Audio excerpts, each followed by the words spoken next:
bonjour, ravi de vous retrouver pour un format exceptionnel à 4 jours du second tour de l'élection municipale de Nice. Les 3 candidats encore en lice vont venir tour à tour répondre à nos questions, Henri. Bonjour Nathalie, le débat n'a pas été possible entre les 3 candidats. Éric Ciotti a refusé tous les débats de second tour. Nous allons donc vous proposer 3 entretiens séparés dans un ordre que nous avons préalablement tiré au sort. Ce sera d'abord Christian Estrosi, puis Éric Ciotti et nous terminerons avec Juliette Chenel-Leroux. Et on va aussi préciser qu'on se retrouve ici dans un décor inhabituel, dans nos bureaux de la rédaction locale de Nice et non dans nos studios à Antibes, pour répondre à des contraintes d'agenda de certains candidats. Allez, on débute avec Christian Estrosi.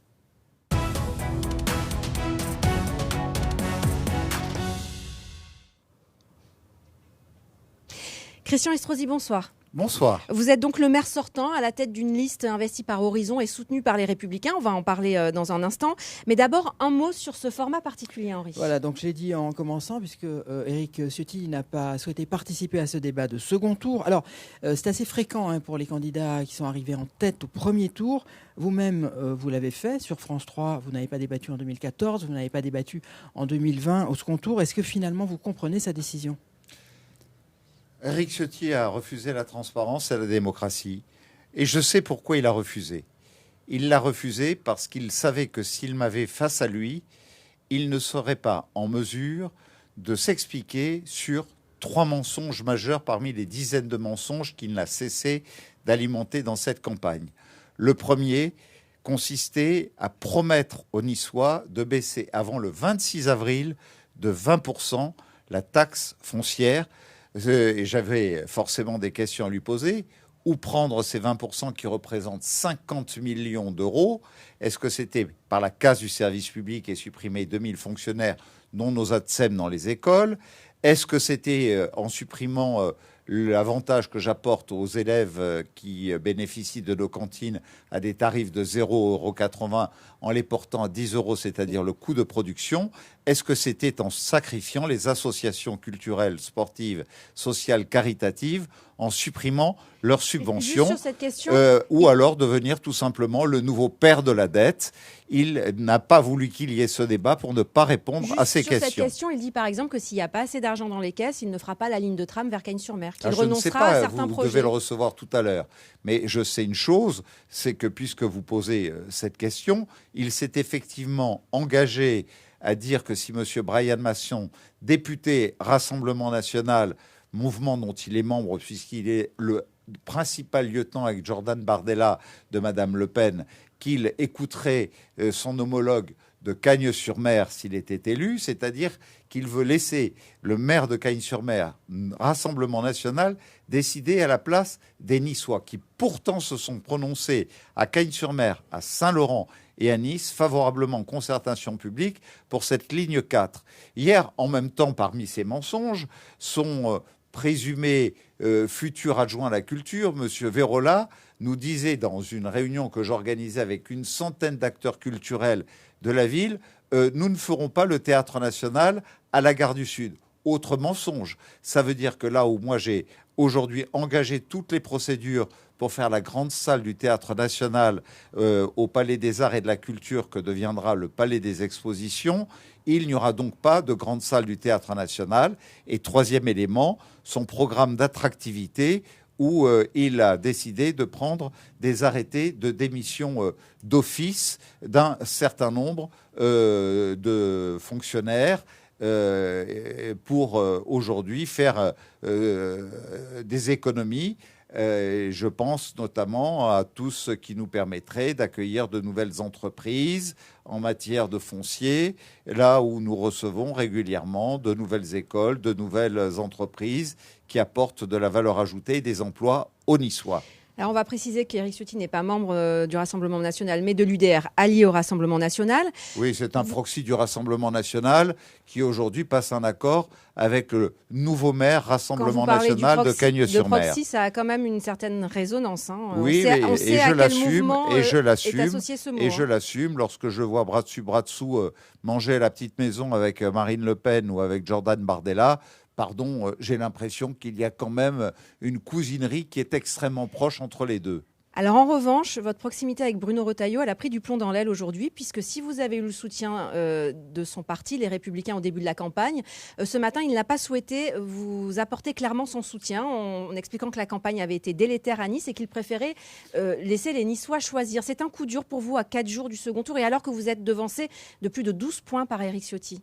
D'abord, je veux dire une chose, c'est que je ne répondrai pas directement à cette question parce que je me suis engagé auprès de votre confrère, et c'est la règle, vous le savez, de France Inter, chez lesquels je serai à la matinale de demain matin, de leur répondre en exclusivité à cette question.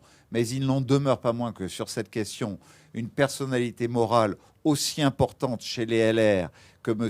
Retailleau, en l'occurrence le président du Sénat, M. Gérard Larcher, ainsi que Michel Barnier, ainsi que Xavier Bertrand, ainsi que Laurent Wauquiez, ainsi que Michel Tabarot, ont dit très clairement les LR sont aux côtés de Christian Estrosi.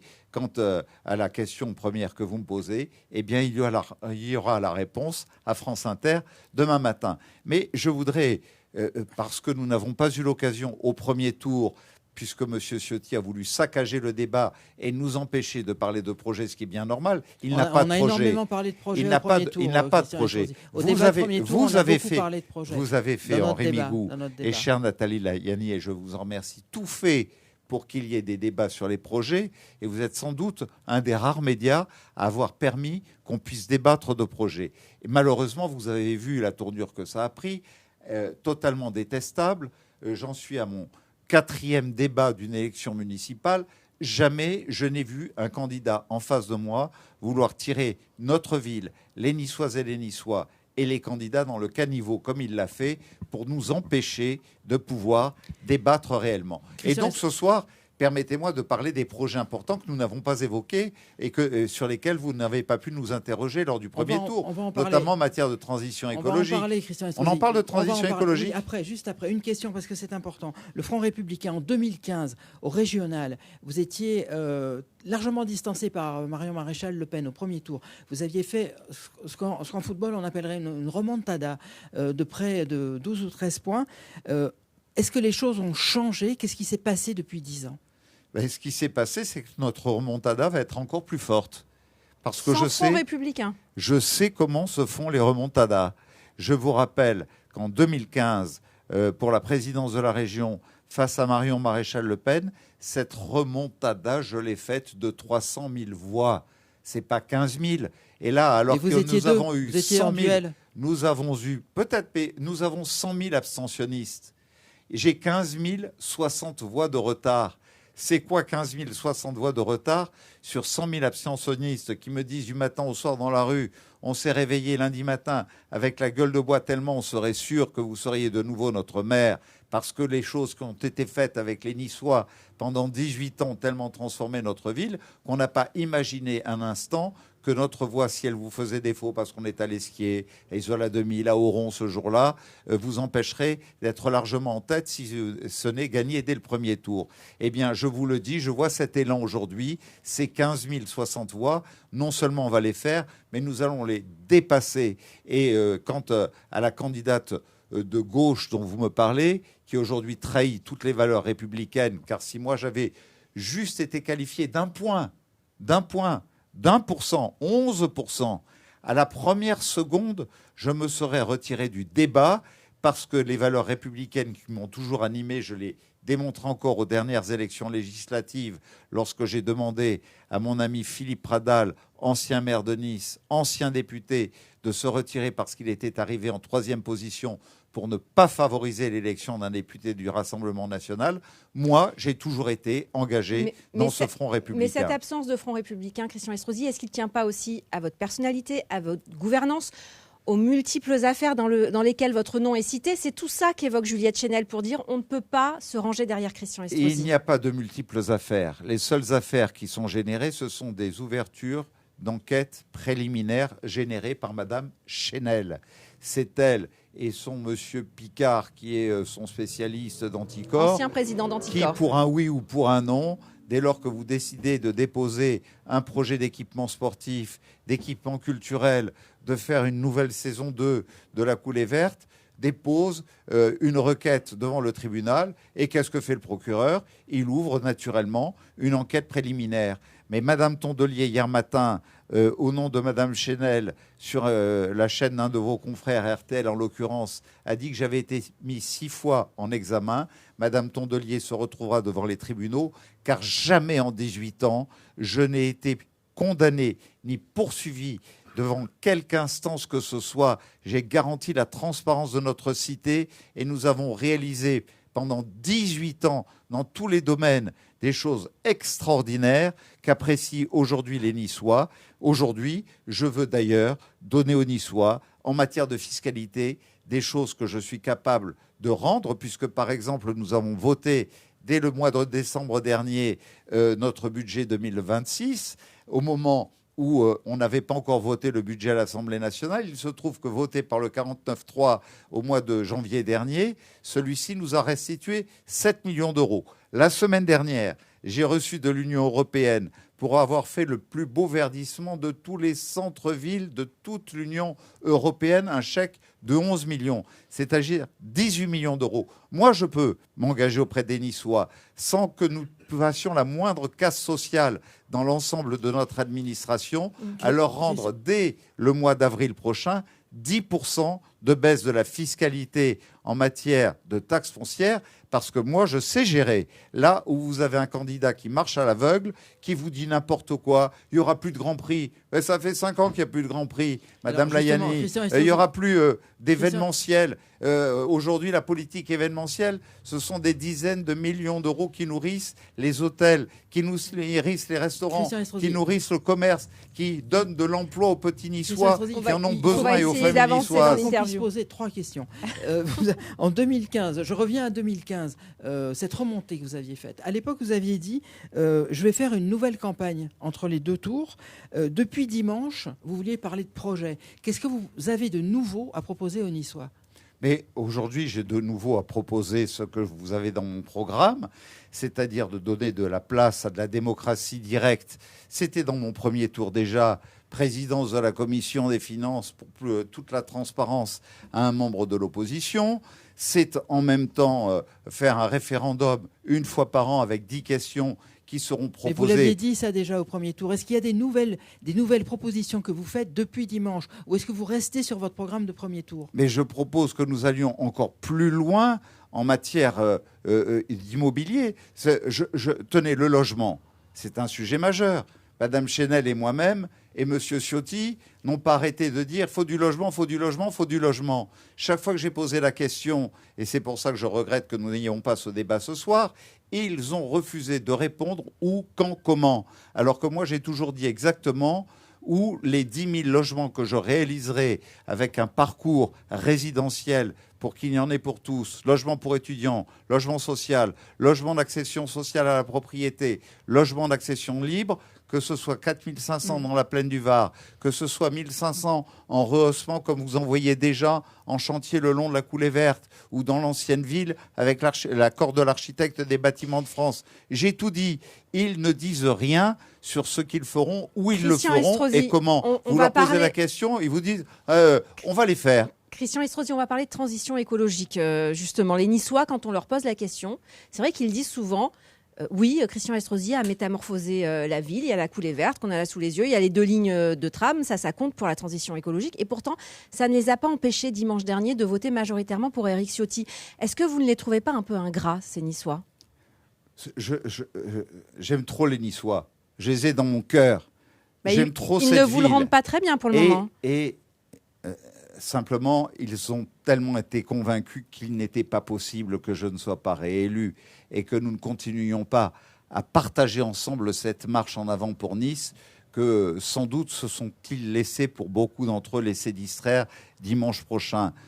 Parce que je suis toujours un des plus fermes sur la sécurité, qui est la première des libertés, même au plan social, parce que la sécurité est un souci social. Vous vous rendez compte que dans moins de 4 mois de cela, on va ouvrir le plus grand hôtel des polices de France en maintenant en même temps 10 commissariats de centre-ville et en ouvrant même 3 de nouveau, en portant à 10 000 nos caméras, une pour 32 habitants. Et que de l'autre côté, sur la transition écologique, puisque vous m'interrogez, a-t-on eu l'occasion de leur expliquer qu'Aliotis 2, par exemple, était le plus grand projet industriel en matière d'assainissement des eaux usées, où vous auriez tout le recyclage, c'est-à-dire que dans un an, tous les Niçois, y compris ceux qui ont un tout petit espace vert devant chez eux, auront un double réseau à côté du réseau d'eau potable, qui sera un réseau d'eau brute, pour pouvoir à la fois nettoyer la ville, arroser nos espaces verts, arroser les espaces privés pour un coût de 20%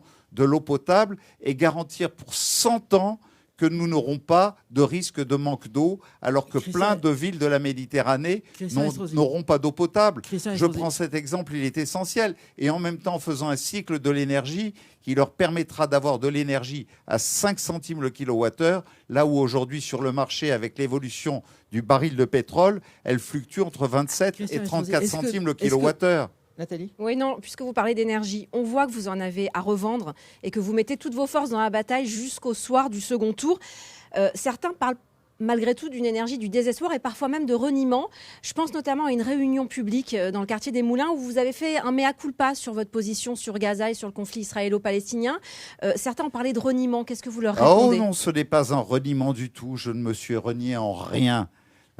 Aujourd'hui, le génocide que nous avons connu, ce pogrom que nous avons connu le 7 octobre face à ce terrible attentat et ce qu'a subi Israël, qui est absolument horrible et que partagent toutes les communautés religieuses, que nous avons connu un 14 juillet sur la promenade des Anglais, un bain de sang que M. Ciotti serait prêt à revoir d'ailleurs dans Nice, puisqu'il dit Carnaval, je veux que ce soit tout open sur la promenade des Anglais, qu'il n'y ait plus de panneaux protecteurs. Et le ministère de l'Intérieur, d'ailleurs, ferait en sorte qu'il n'y ait plus jamais de carnaval à Nice si M. Ciotti était ici avec ce projet-là. Mais c'est mea culpa, eh bien, le mea culpa, c'est simplement de dire que là où le tribunal m'a interdit à un moment de continuer à mettre un drapeau humanitaire, eh bien, j'ai dit je comprends en même temps que ce drapeau humanitaire n'ait pas toujours été interprété comme il l'aurait dû et qu'auprès de chaque nation,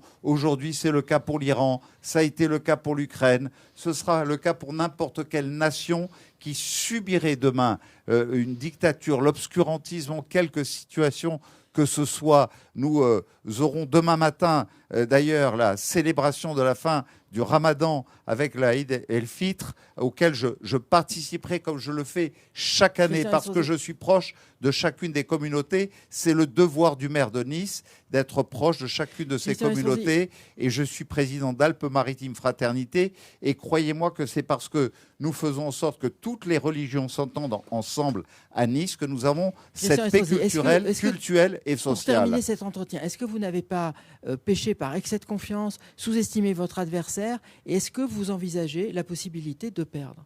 Je constate une seule chose, c'est que parce que vous avez eu le courage, eu la volonté, l'amour de consacrer votre vie pendant 18 ans à votre ville, après avoir été plusieurs fois ministre, après avoir exercé pendant 20 ans des mandats de parlementaire, que quelqu'un qui, lui, est resté pendant 20 ans à Paris, 20 ans à l'Assemblée nationale, a fait de brefs passages à la présidence du conseil départemental des Alpes-Maritimes où il a sacrifié les Niçois de 200 millions d'euros de subventions qui devaient leur revenir.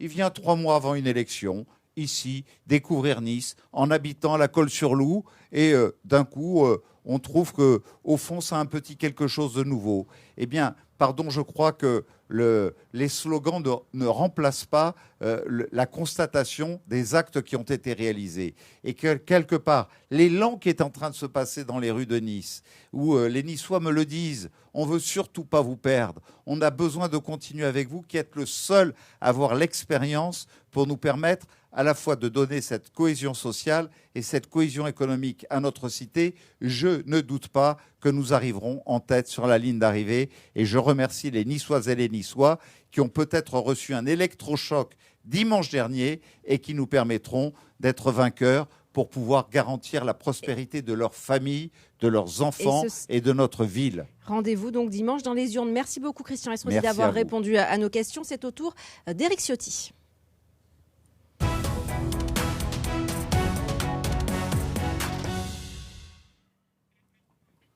Le deuxième candidat dans cette série d'entretiens, Éric Ciotti.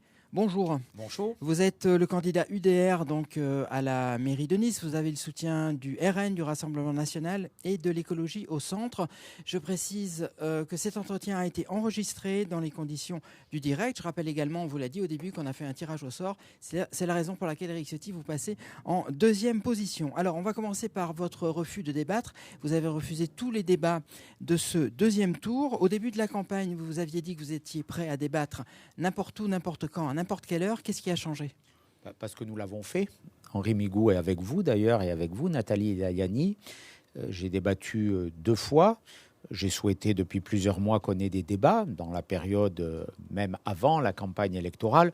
Vous avez vous-même constaté, vous l'avez dit, ça a été repris sur beaucoup de chaînes, que ces débats ont été heurtés.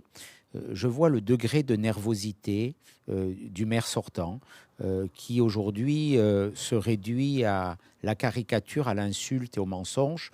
Et donc je crois que nous avons eu l'occasion de nous dire les choses. Je les ai dites en vérité, en sincérité. Et je crois que cette confrontation, cette foire d'empoigne, puisque c'est là où veut situer le débat M. Estrosi, n'aurait eu plus aucun intérêt. Je crois que la politique mérite mieux. Les Niçois sont éclairés, ils connaissent notre projet, mon projet, donc c'est changer des insultes et des invectives. En tout cas, moi, j'ai essayé de m'extraire de cette confrontation de plus en plus violente, d'autant que aujourd'hui, M. Estrosi sent bien que le sol se dérobe sous ses pieds, que le système, son clan, est en train de s'effondrer, que les Niçois n'en veulent plus, qu'ils veulent le changement.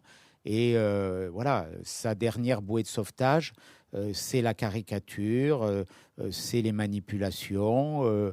Voilà, donc pas pour moi. Un débat serein, et je suis heureux de pouvoir m'exprimer avec vous ce soir. Quand vous parlez de manipulation, vous pensez à quoi précisément ? À tout ce que l'actualité a évoqué les semaines dernières.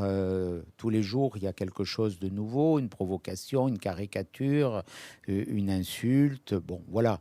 Je crois que chacun a à l'esprit ce qui s'est passé. C'est pas l'affaire de la tête de porc pour laquelle, pour l'instant, il n'est pas mis en cause. Ça fait partie. Voilà, la justice est saisie. Nous verrons bien ce qu'elle dira, mais vous noterez que dans ce dossier d'une extrême gravité que j'ai condamné dès la première minute, certains n'ont pas hésité à m'accuser. Quand je vois les personnes qui sont aujourd'hui en prison, ce ne sont pas mes amis, ce sont les amis du maire de Nice. Après, c'est à la justice de dire ce qu'il en est, mais ça fait partie de ce climat insupportable que je condamne, qui a meublé cette campagne. Et moi, j'ai essayé de faire une campagne de projet avec une belle équipe d'hommes et de femmes qui ont été insultés d'ailleurs. Je pense à la préfète Françoise Souliman, qui a été diffamée. Je pense à Jean-Pierre River, qui a été attaqué. Je pense à Olivier Breuilly. Il y a eu des noms d'oiseaux de part et d'autre. C'est ce que j'allais vous demander. Vous n'estimez pas que dans cette détérioration du climat de la campagne, les torts sont partagés ? Sincèrement, moi, je me suis toujours efforcé de respecter la charte que j'ai signée devant les journalistes. Une campagne doit être rugueuse. Il y a des débats, il y a des confrontations, c'est la démocratie. On n'est pas dans un pays où on ne peut pas parler. Mais là, objectivement, les dérapages sont toujours venus du même endroit. Allez, on va parler de cette campagne d'entre-deux tours et le maintien de Juliette Chenel-Leroux, la candidate de gauche. Est-ce qu'elle n'est pas devenue, dans cet entre-deux tours, votre meilleure alliée, puisqu'en se maintenant, elle peut favoriser votre élection ? Elle pose un débat plus clair. Je crois que les Français attendent de la clarté.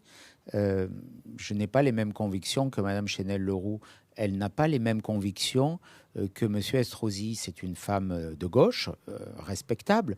J'ai beaucoup d'opposition avec elle. Elle a encore plus d'opposition, je pense, avec M. Estrosi parce qu'elle a subi la pratique de gestion municipale. Elle dit ni Ciotti, ni Estrosi, oui, mais basta così. Elle vous met sur le même plan. Je l'entends bien. C'est pour ça que je vous dis que j'ai des différences avec elle. Mais elle a vécu le conseil municipal.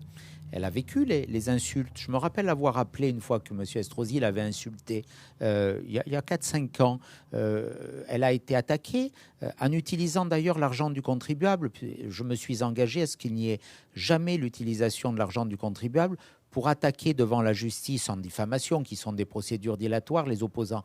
Donc elle connaît bien les choses. Moi, je respecte son choix. Je n'ai pas à faire de commentaires, mais pourquoi on priverait une partie des Niçoises et des Niçois qui ne se reconnaissent ni en Christian Estrosi, ni en moi, de pouvoir avoir des élus demain? C'est la démocratie. Ce qui n'est pas la démocratie, c'est ces alliances contre nature. Celles qu'on a vues finalement en 2024, elles ont conduit à quoi ? Elles ont conduit au chaos dans le pays, à l'absence de majorité à l'Assemblée nationale. Justement, Éric Ciotti, la question que pose le maintien de Juliette Chenel-Leroux ici à Nice, c'est la question du Front républicain.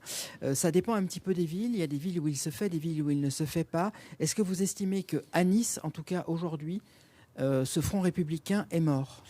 Moi, je ne sais pas ce que c'est le Front républicain. Je suis profondément républicain. C'est ce qui s'est passé pour les élections régionales, oui, par exemple, 2 fois. Je suis profondément, en 2015, je suis en 2021. profondément républicain. Moi, je pense qu'aujourd'hui, que celui qui menace la ville, c'est le maire sortant. Pour la gauche, vous êtes d'extrême droite. Par ses pratiques. Mais chacun a son appréciation.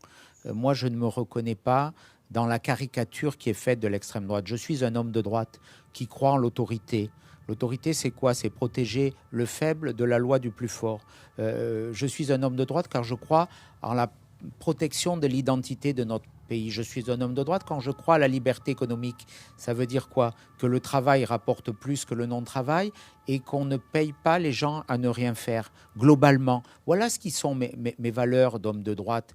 On me caricature, mes grands-parents étaient prisonniers de guerre. Je suis issu d'un village qui a accueilli pendant l'été 43 plusieurs centaines de juifs. Et je me rappelle, enfant, un de ces juifs venait chaque été remercier mes grands-parents de l'avoir accueilli à Saint-Martin-Vésubie. Mais de quel droit on est insulté ? Moi, je n'entends pas être insulté. Je suis un démocrate. J'ai toujours respecté les règles, la démocratie. Pourquoi cette caricature ? Qui menace aujourd'hui notre pays ? Qui est tenant de ces outrances ? Je ne crois pas que ça soit ma formation politique qui porte le nom du dernier parti du général de Gaulle, qui est ma seule référence et mon seul modèle. Alors pendant longtemps, votre référence c'était LR, les Républicains, dont vous avez été président. Comment vous avez accueilli la sortie de Bruno Retailleau ce matin, qui n'a pas voulu clairement afficher son soutien à Christian Estrosi, alors que le parti a apporté son soutien en début de campagne à sa liste. Voilà, il a évoqué l'ambiance délétère de la campagne et a dit c'est aux Niçois de choisir. Je crois qu'il a raison. D'abord, heureusement, les Niçois sont guidés par le bon sens. Et rarement, ils se sont laissés dicter leur conduite par des états-majors parisiens, quels qu'ils soient, de droite, de gauche ou macronistes. Donc c'est une question de bon sens. Ensuite, il a quelque part retiré un peu son soutien à Christian Estrosi en disant qu'il avait conduit une campagne délétère. Il a dit que la campagne avait été délétère. Oui, il a dit que c'était l'ensemble de la campagne. D'accord. Pas uniquement la campagne de Christian Estrosi. Oui, mais au premier tour, il soutient M. Estrosi. Au deuxième tour, il ne le soutient pas. Il parle de campagne délétère. Donc j'en tire quelques conclusions, peut-être hâtives. Mais en tout cas, ceci n'a pas grande importance. Voilà. Je regarde ce que subit ma famille politique et j'y reste attaché, celle de la droite républicaine, avec à la fois, je ne sais pas s'il faut pleurer ou en rire. Voilà, j'hésite. Quand je vois certaines réactions, quand je vois M. Copé revenir, des gens qui ont tué la droite française parce qu'ils sont tellement été animés par leurs querelles et leurs ambitions personnelles et qui maintenant se réveillent aujourd'hui.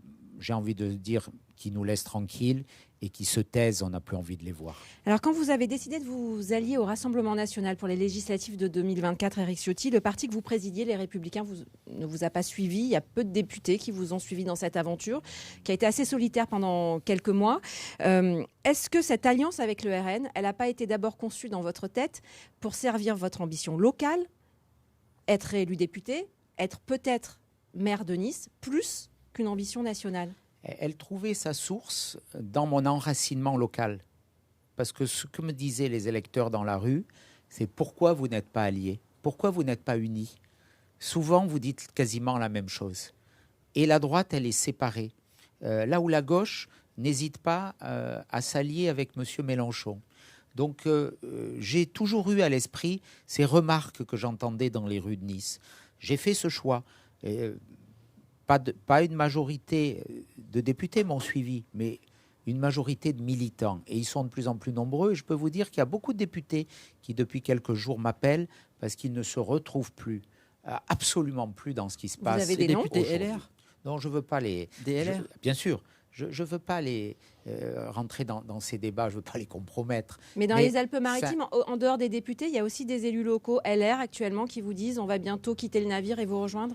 Mais là n'est pas le sujet. Vous voulez ramener cette élection municipale à une élection d'étiquette politique. Sur mon bulletin de vote, il n'y a, vous l'avez vu, vous l'avez peut-être pas vu, mais en tout cas, je peux vous le donner, il n'y a aucune étiquette politique, ni au premier ni au second tour. Mon étiquette dans cette élection, c'est Nice. Mon équipe, elle est diverse. J'ai quand même sur ma liste Jean-Marc Governatori, qui il y a 6 ans dirigeait au second tour. Et il a fait presque 20%. La liste de gauche. J'ai le secrétaire général de l'UDI. Bien sûr. Ce pas des gens qui ont retourné leur veste, tout simplement. J'ai des gens de ma famille politique. Et heureusement, j'ai des élus de qualité du Rassemblement national, comme le colonel Benoît Candel, qui a été le patron de la gendarmerie dans les Alpes-Maritimes. Pourquoi ils sont là? Non pas parce qu'ils appartiennent à un parti politique, y compris le mien, mais parce qu'ils sont compétents, parce qu'ils peuvent servir l'intérêt général, le bien commun. Quand la préfète Françoise Souliman s'engage, elle n'est pas membre d'un parti politique. Quand Jean-Pierre River s'engage, quand Olivier Breuilly, qui a été le directeur général des services, s'engage, c'est ça qui a fait notre succès. Des fois, j'aimerais que ça soit mieux mis en valeur, mais après tout, c'est le débat, et j'en accepte les règles. Mais ma liste, et c'est pour ça qu'on rassemble dès le premier tour près de 44% des Niçois, face à un maire qui est là depuis 43 ans au conseil municipal. Vous vous rendez compte, M. Estrosi, il a été élu au conseil municipal de Nice il y a 43 ans. C'était en 1983. Eh bien, il subit aujourd'hui cette déconvenue. Ça veut dire quelque chose. Ce n'est pas une histoire d'étiquette politique. C'est à la fois un bilan. Et le bilan, c'est quoi? C'est la dette, c'est les impôts, c'est l'augmentation de tous les tarifs publics, c'est plus d'insécurité dans la rue, c'est moins de proximité, c'est une communication débordante, c'est du gaspillage d'argent public, c'est la destruction d'un théâtre, c'est une abomination de détruire un théâtre. Et nous, on a un beau projet et une belle équipe. Ne réduisez pas ce succès à des enjeux d'étiquette. Du coup, Éric Ciotti, vous expliquez donc que vous avez une liste transpartisane, d'intérêt communal, si j'ai bien compris. Qu'est-ce que vous répondez à ceux qui vous disent qu'au contraire, si vous êtes élu maire, la ville de Nice sera gérée depuis Paris par Jordan Bardella et Marine Le Pen? Je dis que ce n'est pas une ficelle, c'est un baobab. C'est grotesque. Voilà. Personne ne gérera la ville à ma place et à la place de mon équipe municipale, de mes adjoints et de mes conseillers municipaux qui recevront une délégation de ma part. Tout ça, c'est une caricature. Voilà, tout ça, c'est une caricature. Mais les Niçois sont pas dupes. On utilise ce baobab, cette grosse ficelle, comme dernière bouée de sauvetage dans un naufrage. L'attitude de M. Estrosi est un naufrage. Le bilan de M. Estrosi est un naufrage. J'ai envie de dire, arrêtons aujourd'hui d'abîmer Nice. Qu'il arrête d'abîmer Nice. Son temps est passé, le temps du changement est venu. On va parler de vos projets justement, et notamment d'un projet, parce que la surprise de ce premier tour, elle s'est produite à Cagnes-sur-Mer, avec l'élection dès dimanche dernier de Brian Masson, député Rassemblement National. Il est votre allié. Si vous êtes élu dimanche et que vous accédez à la présidence de la métropole, est-ce que le tramway ira jusqu'à Cagnes-sur-Mer? Brian Masson n'en veut pas. 2 étapes. D'abord, je ferai un audit et je demande la saisine de la Chambre régionale des comptes sur la situation budgétaire de la ville et de la métropole. On ne peut pas dépenser un argent qu'on n'a pas. Donc, Cagnes-sur-Mer, c'est entre 500 et vraisemblablement plutôt 700 millions d'euros. Et donc, c'est pas rien. Ça veut dire, moi, j'ai toujours dit que je me refuserais dans ce mandat à augmenter le quelconque impôt. Il n'y aura aucune augmentation d'impôt. Il y aura même, vous le savez, une baisse d'impôt. Dès le 24 avril, nous voterons la suppression de l'augmentation de M. Estrosi de 2024. Donc la base, pas d'augmentation d'impôt. Il faudra regarder si on peut financer ce projet Premier point. Et ensuite, moi, je respecterai le choix des Canoises et des Canois. On en a parlé avec M. Basson. Nous nous mettrons autour de la table pour voir comment, dans le cadre des finances de la métropole, on peut répondre à cette attente pour mieux améliorer les transports. Mais vous allez vers les consulter comment, les Canois, par référendum? Ils ont voté, déjà. Oui, mais ils ont voté. Donc il est acquis pour vous Non. La position des Canois est acquise. Monsieur Masson a été clair dans son projet. Maintenant, nous verrons avec lui si on fait une partie du tronçon. Il y a un débat vers Saint-Laurent-du-Var. Le tramway peut franchir dans une première étape le Var. On va phaser tout ça sereinement. Moi, je souhaite qu'il y ait des alternatives à la voiture. Mais je ne suis pas l'ennemi de la voiture. Il faut que le pouvoir public offre aux automobilistes des moyens de substitution. Mais on n'est pas à Paris. Il n'y a pas des bouches de tramway ou de métro tous les 500 mètres. On a des collines, on a des villages. Donc, on n'a pas la même topologie. Sur le bord de mer, c'est assez plat quand même, Éric Ciotti. Vous avez raison, mais je parle d'autres lignes qui pourraient voir le jour sur Nice. Je vous ai dit que sans doute une de mes priorités serait de moderniser la ligne des chemins de fer de Provence jusqu'à Carrosse et qu'on franchisse le Var pour permettre la desserte de cette zone d'activité qui doit, je l'espère demain, voir sa place augmenter parce que c'est un des lieux où on peut créer des emplois. Éric Ciotti, au niveau politique, il y a une image qui a beaucoup marqué lors de la soirée de premier tour, c'est la présence de Charles Angynesi à vos côtés. Vous avez d'ailleurs même fait la bise. Est-ce que votre score de premier tour, en tout cas votre score de premier tour, quoi qu'il arrive, dimanche à Nice, peut accélérer la recomposition de la droite locale dans les Alpes-Maritimes? D'abord, je remercie Charles Angynesi de son soutien. Vous savez, on travaille ensemble depuis 2008. Et notre loyauté réciproque n'a jamais fait défaut. C'est un grand président du département. Il a été à mes côtés comme premier vice-président lorsque je présidais le département. Je suis à ses côtés en tant que président de la commission des finances aujourd'hui. Il a eu une très bonne gestion. Il me soutient. Là encore, ce n'est pas une question d'étiquette, c'est une question de bon sens. Comment pourrait-il soutenir M. Estrosi qui, tous les jours, fustige de façon caricaturale et mensongère le bilan de Charles Angynesi? Vous savez, là aussi, la politique doit être souvent ramenée à du bon sens. Donc, n'y voyez pas d'autres idées, d'autres projets. C'est du bon sens. Vous avez dit aussi que vous vouliez apaiser la ville de Nice. Oui. Or, il y a des dizaines d'acteurs du monde culturel, économique, syndical qui ont signé une tribune appelant au barrage républicain contre vous et donc au soutien de Christian Estrosi. Le premier signataire, c'est Manuel Valls. Vous leur répondez quoi? C'est un Niçois. Vous leur répondez quoi? Tous les autres sont niçois. Hein. Vous leur répondez quoi? Vous leur répondez quoi à ces électeurs qui ont peur, à qui vous faites peur? J'ai lu cette liste et vous savez, j'ai des amis à gauche qui m'ont appelé. Ils m'ont dit on a subi des pressions d'anciens conseillers municipaux de M. Estrosi qui ont refusé de signer, d'anciens responsables du Parti socialiste qui ont refusé de signer en disant on ne va pas tomber dans la caricature. Donc vous lisez cette tribune, je crois qu'elle n'est pas très représentative. Au contraire, je l'ai trouvée assez modeste dans son ampleur et dans les noms qui y figurent. Bon, tout ça, c'est une stratégie de campagne de M. Estrosi. Après tout, pourquoi pas? Mais qui peut dire qu'il a défendu la culture?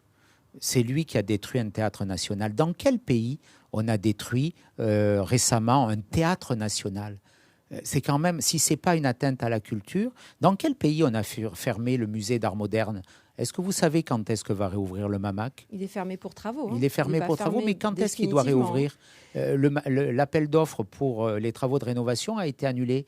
Donc je soupçonne même M. Estrosi, au lendemain des élections, s'il devait être réélu, ce qui ne sera pas le cas, de vouloir détruire le MAMAC. Merci. Donc on est dans cette situation. Qui a porté atteinte aux associations? Regardez le budget du département augmenté de 15%. Sous ma présidence, on a ouvert l'espace Olympia. Donc je dis au monde culturel qu'il n'a rien à craindre. Non seulement il n'a rien à craindre, mais il a tout à espérer comme les Niçois. Éric Ciotti, on va essayer de respecter l'équité des temps de parole. Merci d'avoir répondu. Et on va donc accueillir la troisième candidate qui est Juliette Chenel-Leroux. Merci. Merci.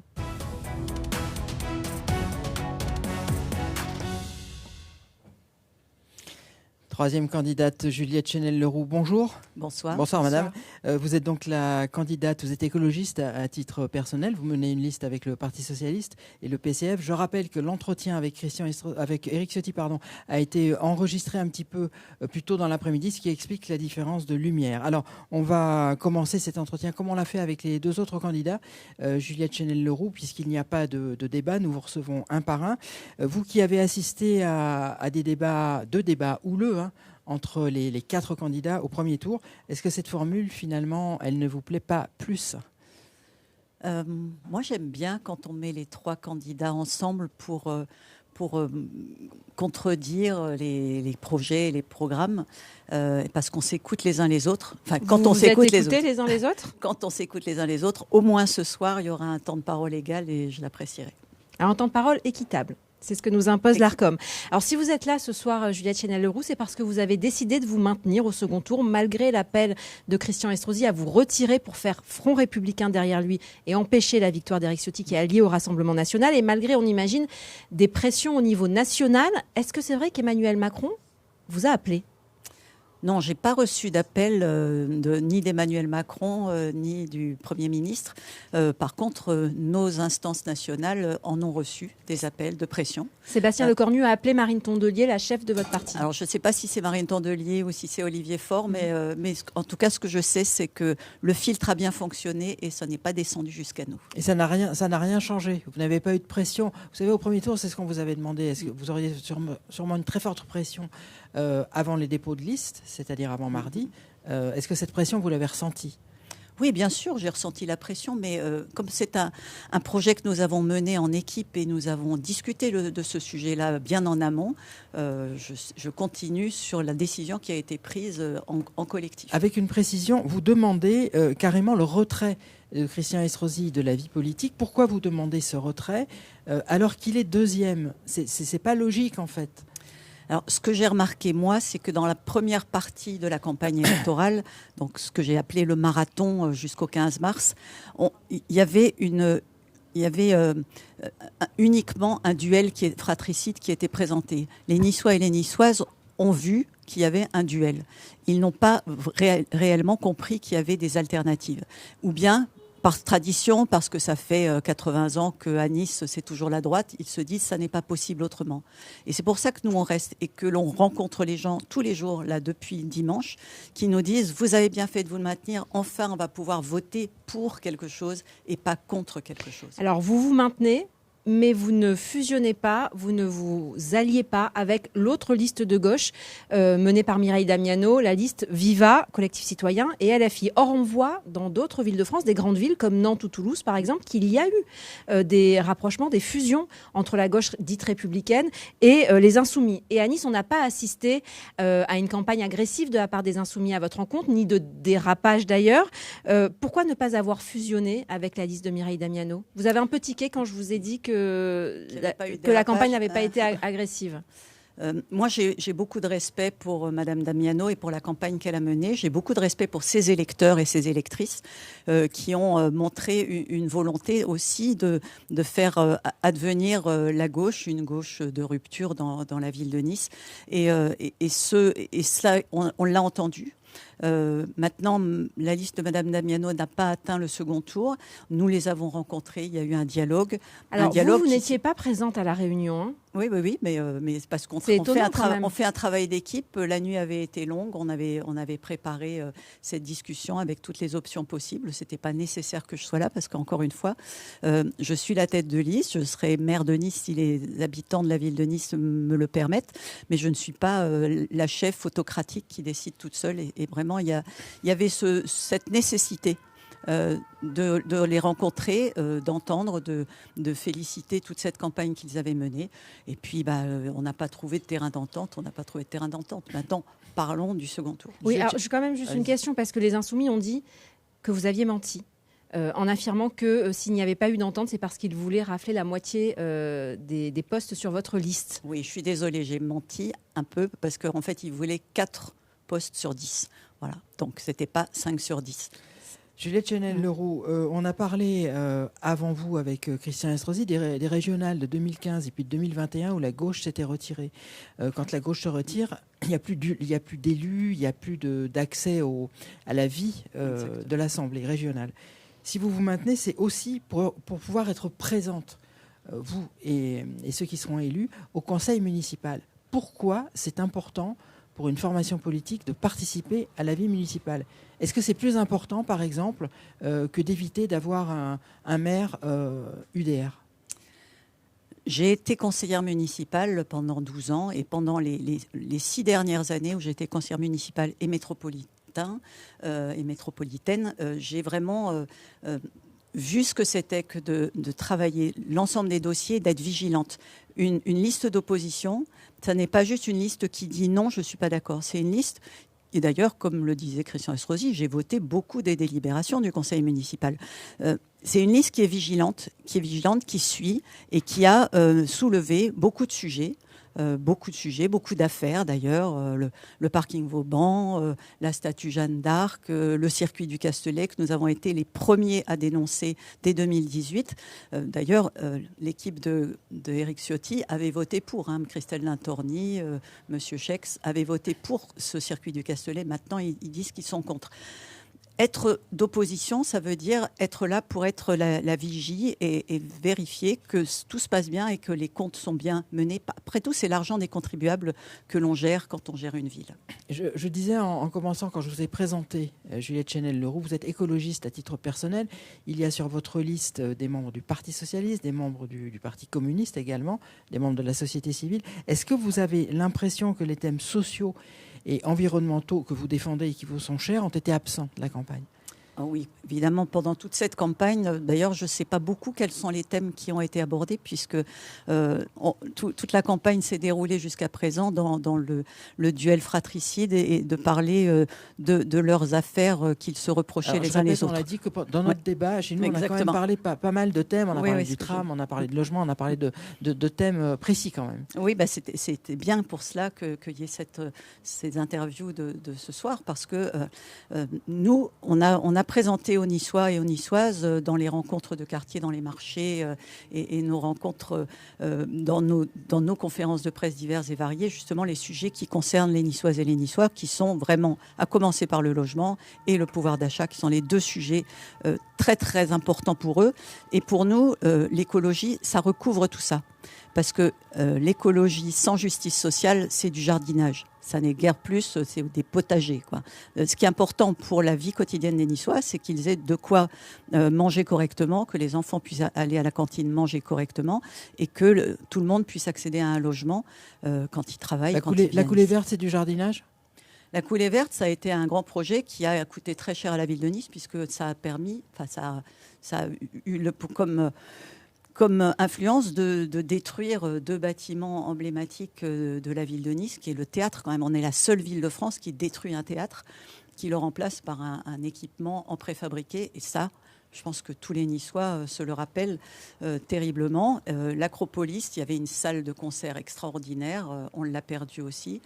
Et on avait des congrès. Donc, on a perdu 2 lieux emblématiques pour faire cette coulée verte. Le résultat est très joli, ça, on ne peut pas le dire. Mais c'est un grand jardin sur une dalle de béton. On le redira toujours. Juliette Chenel-Leroux, vous dites que l'extrême droite est aux portes du pouvoir à Nice et pourtant le premier à avoir appelé à un grand rassemblement pour faire barrage à l'extrême droite, c'est Christian Estrosi. Ça se passera jeudi soir à Nice. Est-ce que la gauche va se mobiliser ? À ses côtés, j'en doute. Mais pourquoi on n'entend rien du côté de la gauche ? Si, bien sûr, il y a eu un grand rassemblement samedi. Bon, il faisait un temps de chien, donc il n'y avait peut-être pas beaucoup de monde. Non, mais avant le premier tour, dans cet entre-deux tours, où est la gauche ? Oui, mais il y a eu justement un grand rassemblement avant le premier tour, parce que les 2 candidats de droite sont des candidats qui ont fricoté avec l'extrême droite, je tiens à le dire.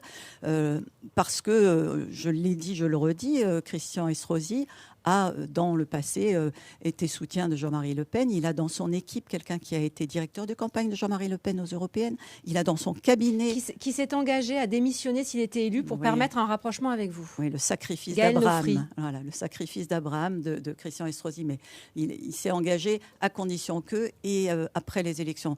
D'un autre côté, s'il s'engage maintenant, c'est qu'il l'avoue qu'il a effectivement il a été à l'extrême droite, et d'ailleurs, il continue aujourd'hui à refuser de marier les couples homosexuels. Je rappelle aussi que M. Olivier Bettati, qui est conseiller spécial de Christian Estrosi, a été le candidat à Menton aux dernières élections municipales du Rassemblement national, et puis il a été le bras droit de Marion Maréchal Le Pen. Donc il y a une porosité entre les politiques de M. Estrosi et de M. Ciotti, entre les listes de M. Estrosi et de M. Ciotti. Il y a même des candidats dans la liste d'Éric Ciotti qui faisaient campagne pour Christian Estrosi quelques semaines avant. Malgré tout, le fait que vous refusiez ce Front républicain, est-ce que ça ne contribue pas à brouiller les lignes entre la droite classique et la droite, enfin l'UDR alliée à l'extrême droite, à ne pas faire la différence entre Christian Estrosi et Éric Ciotti? Est-ce que vous ne participez pas à dédiaboliser l'extrême droite? Non, je pense que la situation à Nice est une situation très particulière. Elle est tellement particulière que même M. Retailleau et M. Wauquiez ne savent pas distinguer les deux et ne veulent pas prendre parti dans le match. Bruno Retailleau a redit quand même que LR avait apporté son soutien en début de campagne à Christian Estrosi. Il a précisé ses propos. Il a précisé ses propos. Visiblement, venant du cœur, c'était plutôt que les deux se ressemblaient. La situation à Nice n'est pas la situation en France, et la porosité entre les idées d'extrême droite et les projets d'extrême droite et la droite traditionnelle est très forte. Marine Tondelier a expliqué qu'il n'y avait pas de Front républicain, justement à Nice, parce que Éric Ciotti, selon elle, avait plus ou moins déjà gagné. Au fond de vous-même, si vous êtes ici ce soir, est-ce que vous pensez pouvoir gagner au second tour? On a toujours un espoir, mais ce que je veux représenter ici, c'est un espoir pour les électeurs qui ne veulent pas avoir à choisir entre Christian Estrosi et Éric Ciotti, et qui veulent une opposition, vous l'avez dit tout à l'heure, une opposition vigilante, suffisamment nombreuse sur les bancs du conseil municipal et métropolitain, pour tenir tête aux projets et aux projets qui seraient délétères pour les Niçoises et les Niçois. Ce qui intéresse les Niçoises et les Niçois, c'est ce que vont manger les enfants à la cantine, comment ils vont pouvoir se loger et comment eux-mêmes vont pouvoir vivre. Et justement, ce qui est sûr, c'est qu'au terme de ce second tour, vous rentrerez au conseil municipal, peut-être dans l'opposition. Quels seront vos combats prioritaires? Alors, bien sûr, nos combats prioritaires, c'est le logement. La situation du logement à Nice est telle qu'il y a une vraie détresse. Une détresse des femmes qui sont menacées par leur mari et qui ne peuvent pas quitter le foyer parce qu'elles ne trouvent pas de logement disponible.